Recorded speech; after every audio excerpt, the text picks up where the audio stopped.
دودھ کو پیجئے اور ان کے پیشاب کو پیجئے، دور ہو جائیں گی۔ اب یہ جو حدیث ہے یہ بخاری شریف میں، سنن نسائی میں،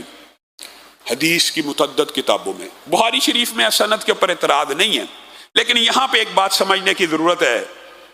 اور دل کو کھول کے تعصب کے بغیر یہ بات سمجھنے کی ضرورت ہے کہ بعض لوگوں نے وحی رسول کو، رسول اللہ کی حدیث کو، اللہ کی وحی کو جو رسول اللہ پہ آتی ہے اتنا معمولی جانا ہے کہ وہ کہتے ہیں جو بات ہماری عقل میں نہیں آئے اس کو ہم مسترد کر دیں گے۔ یہ کوئی پیمانہ نہیں ہے عقل، ہر انسان کی عقل فرق ہے، کس کی عقل میں نہ آئے۔ اس حدیث کا بخاری شریف میں موجود ہو جانے کے بعد بھی بہت سے لوگوں نے انکار کیا، اور اس کے انکار کی جو توجیحات پیش کی ہیں، کسی کو تان تشنی کرنا مقصود نہیں ہے، لیکن وہ بھی عجیب و غریب ہے۔ ایک نے اعتراض کیا یہ جی حدیث قرآن کے خلاف ہے، حالانکہ پورے قرآن پاک میں کہیں پورے قرآن پاک میں کہیں پہ بھی معقول اللحم جانور کے پیشاب کی حرمت کا ذکر موجود نہیں۔ قرآن کے کیسے خلاف ہے؟ پھر بعد نے کہا کہ اونٹ کا جو پیشاب ہے وہ نجس اور خبیث ہے،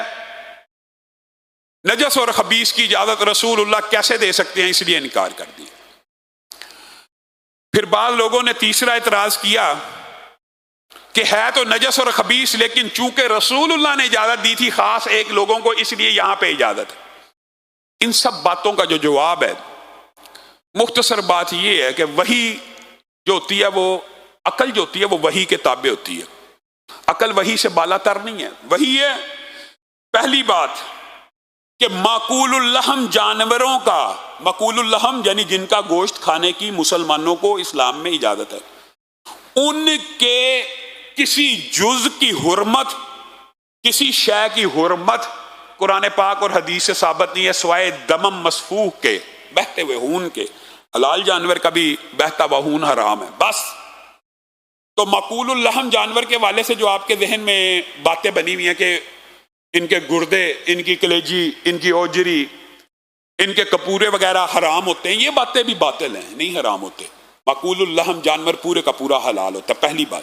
دوسری بات کہ معقول اللحم جانور کا جو بول و براز ہے، گندگی ہے جو اس کی، وہ خبیث اور نجس کسی قرآن اور سنت کی دلیل سے نہیں، خبیث اور نجس۔ کیونکہ رسول اللہ صلی اللہ علیہ وسلم نے بکریوں کے باڑے میں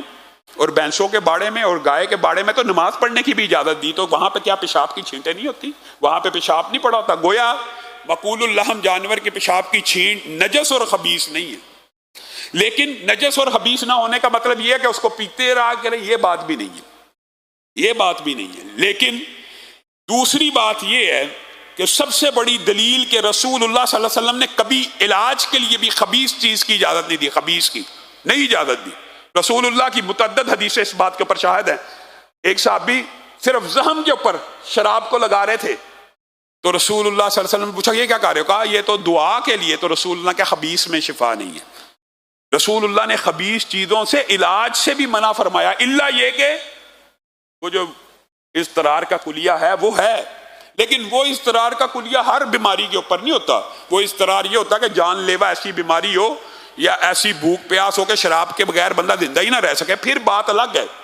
تو گویا عام زخم کے اوپر تو رسول اللہ نے شراب کا ڈیٹول کے طور کے اوپر یوز کرنا بھی حرام کیا، الکحل کے طور کے اوپر یوز کرنا، بیرونی استعمال حرام کیا، پھر کہا خبیث چیزوں میں شفا نہیں ہے۔ تو گویا رسول اللہ نے کسی خبیث چیز کی اجازت نہیں دی۔ ہاں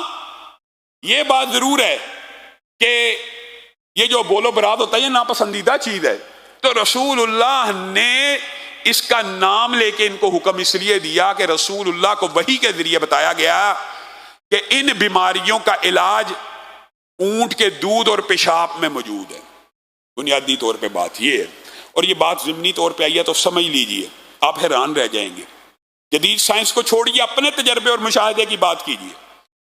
کینسر کی بہت سی قسمیں ایسی ہیں، خاص طور پہ چھاتی کا کینسر،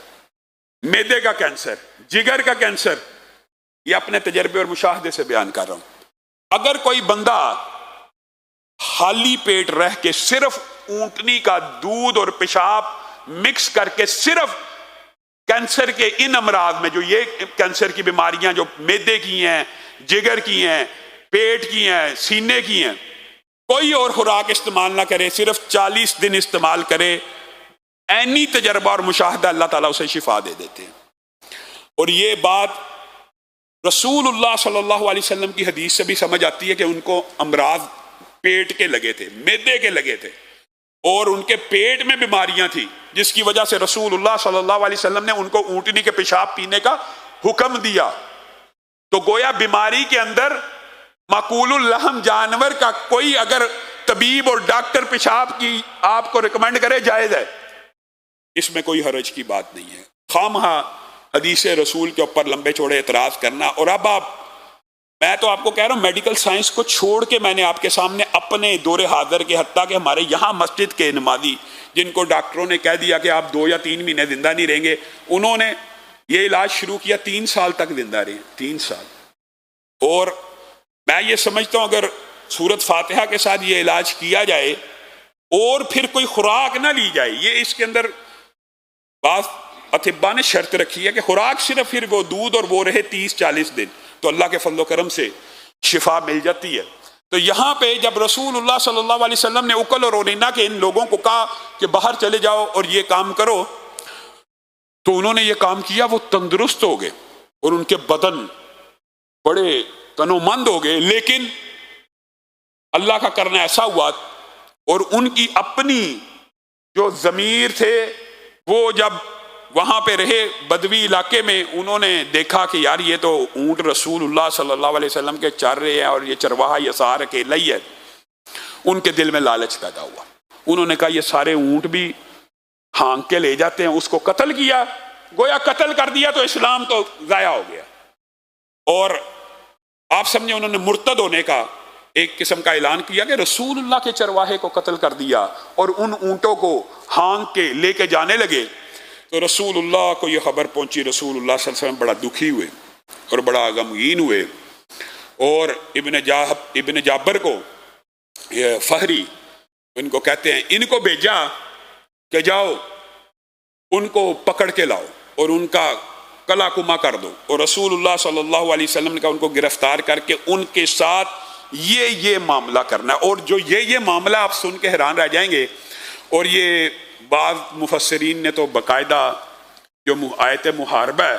اس کا اطلاق اکل اور اورینہ کے قبیلے کے اوپر بھی کیا، کہ یہ جو رسول اللہ صلی اللہ علیہ وسلم نے حکم دیا، اچھا یہ جو حکم ہے نا یہ بڑا سخت تھا، اور بعض لوگوں نے یہ لکھا ہے کہ یہ حکم اس لیے تھا کہ چرواہے کے ساتھ انہوں نے یہ عمل کیا، لیکن کلی طور کے اوپر بھی یہ باتیں کچھ جائز ہیں جو معاشرے میں معروف ہوتی ہے کہ ناجائز ہیں۔ رسول اللہ صلی اللہ علیہ وسلم نے ابن جابر فہری کو یہ کہا کہ آپ نے اگر ان کو پکڑ لیا تو ان کی آنکھوں میں گرم لوہے کو تاپ کے ان کی آنکھوں میں پھیر دینا، اور ان کے ہاتھوں کو کاٹ ڈالنا اور ان کے پاؤں کو کاٹ کے ان کو صحرا میں بھوک پیاس سے مرنے کے لیے چھوڑ دینا۔ اور یہی آیت محاربہ میں یہ آیت انما جزاء الذین یحاربون کی جو آیت ہے، یہ اس کے اندر یہی بات موجود ہے کہ ان کے ہاتھوں کو کاٹا جائے، ان کے پاؤں کو کاٹا جائے، ان کو زمین پہ پھینک دیا جائے۔ اب یہاں پہ بھی محدثین نے اور فقہا نے بڑی باتیں لکھی ہیں۔ خیر ابن جابر گئے اور ان کو پکڑا، ان کی آنکھوں میں گرم سلائیوں کو پھیرا، ان کے ہاتھ پاؤں کاٹ دیے اور ان کو صحرا میں درندوں کے خوراک کے لیے چھوڑ دیا۔ یہاں سے ایک بات ثابت ہوتی ہے کہ ویسے عمومی طور پر آگ کا عذاب مخلوق کو نہیں دینا چاہیے، لیکن قصاصاً دیا جا سکتا ہے۔ مثلا انہوں نے چرواہے کے ساتھ یہ عمل کیا تھا تو ان کو اس کے بدلے میں وہ عمل مل جائے۔ بعض محدثین نے اس کی یہ توجیہ پیش کی ہے کہ آگ کا عذاب اکل اور اورینہ کے قبیلے کے لوگوں کو اس لیے دیا تھا کہ چرواہے کے ساتھ انہوں نے یہ کیا تو رسول اللہ صلی اللہ علیہ وسلم نے قصاصاً ان کے ساتھ وہی معاملہ کیا۔ لیکن حقیقی بات یہ ہے، راجع بات یہ ہے کہ حضرت ابو بکر کے طرز عمل سے اور حضرت علی کے طرز عمل سے جو انتہائی سنگین نوعیت کا مجرم ہو اس کے بارے میں اس کو آگ کا عذاب دیا جا سکتا ہے۔ مثلا حضرت ابو بکر کے دور کے اندر حضرت خالد بن ولید نے لیٹر لکھا کہ میں ایک ایسی قوم پہ آیا ہوں امیر المومنین جو آپ سوچ بھی نہیں سکتے۔ کیا میں سوچ نہیں سکتا؟ یہ مرد مردوں کے ساتھ شادیاں کرتے ہیں، تو حضرت ابو بکر نے یہ آرڈیننس جاری کیا تھا ان کو پھر زندہ جلا دیا جائے۔ گویا اسلام میں اس طرح کے سنگین نوعیت کے جرائم کی سزا موجود ہے، لیکن یہ عموم نہیں ہے۔ اسی طرح حضرت علی نے بھی اپنے دور میں آگ کا عذاب